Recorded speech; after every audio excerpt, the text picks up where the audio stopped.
कोपरगाव नगरपालिकेच्या निवडणुकीच्या पार्श्वभूमीवर राजकीय हालचालींना वेग। कोपरगाव नगरपालिका निवडणुका जवळ आल्याने कोपरगाव शहरात पुढील काही दिवसात राजकीय हालचालींना वेग येण्याची शक्यता व्यक्त केली जात आहे। सूत्रांच्या माहितीनुसार प्रत्येक पक्षाकडून इच्छुक उमेदवाराच्या नावाची घोषणा लवकरच होणार असल्याचे संकेत मिळत आहेत। यावेळी नगराध्यक्ष पदासाठी अनेक जण इच्छुक असून ओबीसी गटातून माजी उपनगराध्यक्ष योगेश बागुल, सुनील गंगुले आणि वीरेन बोरावके ही नावे चर्चेत आहेत। मिळालेल्या माहितीनुसार माजी उपनगराध्यक्ष श्रीयुत योगेश बागुल यांनी नगराध्यक्ष पदासाठीची तयारी सुरू केली आहे। त्यांच्या कार्यकाळातील विकास कामे, कोविड काळातील केलेली जनसेवा तसेच सामाजिक आणि सांस्कृतिक क्षेत्रातील सक्रिय सहभाग या सर्व बाबींच्या आधारे त्यांच्या नावावर पक्षांतर्गत स्तरावर सकारात्मक चर्चा सुरू असल्याचे समजते। दरम्यान काळे गटाकडून सुनील गंगुले यांचेही नाव चर्चेत असून त्यांना उमेदवारी मिळणार का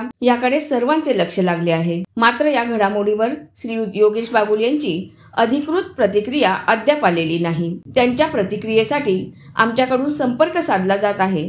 ती मिळाल्यानंतर ती प्राधान्य न्यूजच्या माध्यमातून आपल्यापर्यंत पोहोचवली जाईल। प्राधान्य न्यूजसाठी प्रमोद पवार, कोपरगाव।